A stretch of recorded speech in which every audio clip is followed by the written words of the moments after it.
morning, everyone. I am Matthew. I am Tung Ming. And welcome to our science show. Before we start, Matthew, why are you so tired today? Okay. Just so hot and I really want to drink. Oh wait, that is syrup. Yes, this is syrup. Yes. Please don't pour it like this. There's a lot of way to pour this syrup into the glass. Yeah, we are going to do it scientifically. Okay, Okay, so now, why I put it this way? Because I want to create a different gravitational potential energy in both of these glass. So now, here's the rubber tube. Put it, and I'm going to pour the syrup into this rubber tube.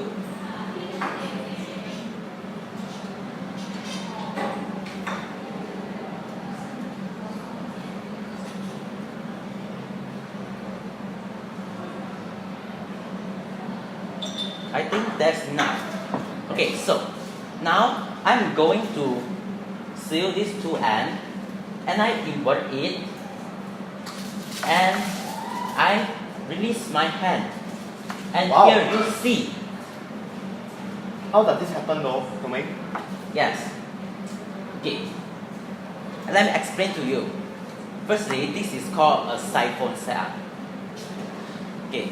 When I release the seal of my both hands, the syrup in the tube will flow down, and this will create a low air pressure region in this tube. And the higher atmospheric pressure above this syrup, we're going to push the syrup into this tube, and this will continue flow. But how does this stop though? Okay, because just now I leave the tube outside of the syrup. Okay, there's also a second reason, but it's not here. The second reason is when the water level reach the same, when this syrup level and this syrup level reach the same, the flowing, continuous flowing will stop because same level, same pressure. Alright, thank you. But this glass looks quite a big cup for me, so I'm just gonna use this straw. See, I think you have to drink this like in this moment. I can hear you drink. Okay. Wait. Okay, I just think that I have another way to draw up the syrup without actually sucking on it. Seriously? Yes, there's a lot of way. Let me show you. So Matthew, you have to take this paper to show clearly. Okay, now I will blow.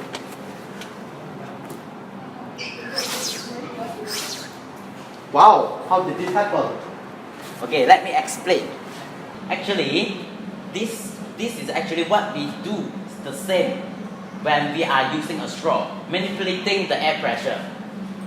According to Bernoulli principle, when the velocity of a fluid is high, then the pressure is low. The higher the velocity of a fluid, the lower the pressure. So when I blow the air particle above the straw, the air particle will going a very high velocity, and this will create a low air pressure region above the straw, and this will draw up the syrup from this glass. Okay, interesting.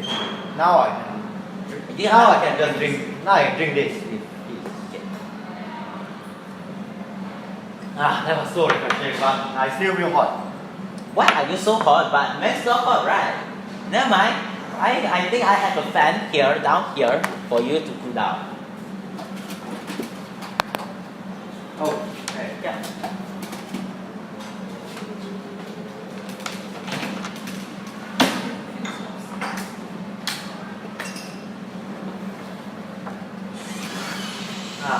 So refreshing.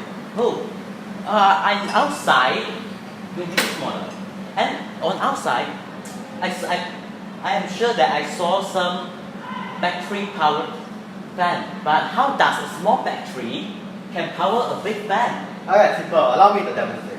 Okay. Okay, go.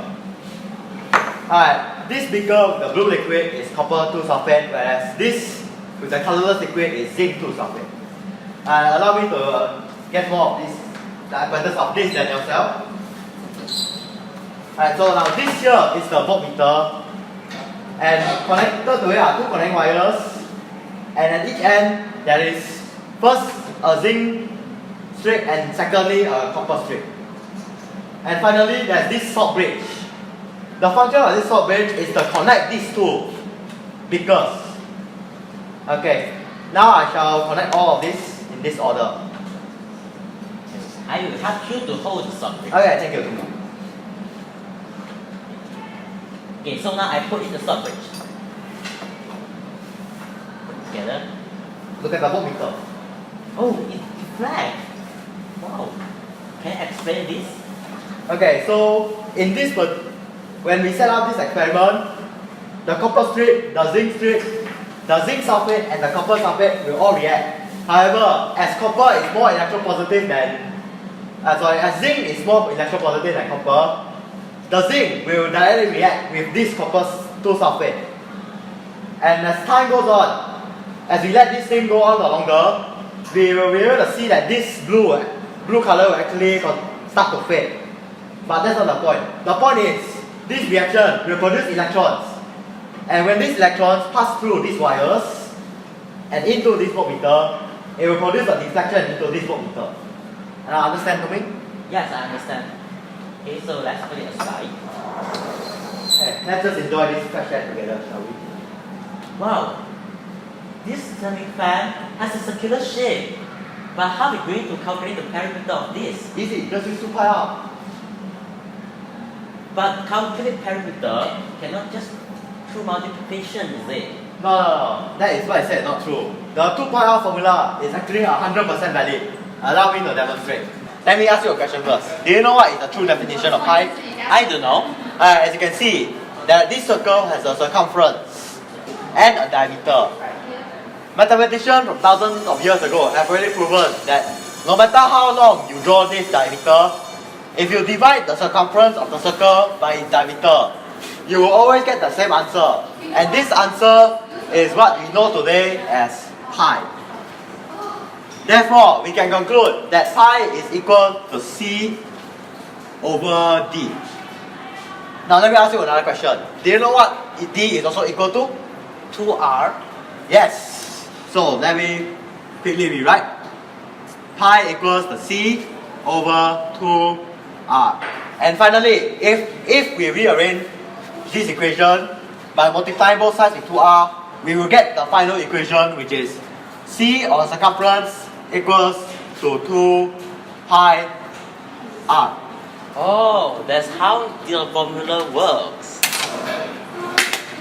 That's all for our presentation today. Hope you all learned something new. Bye.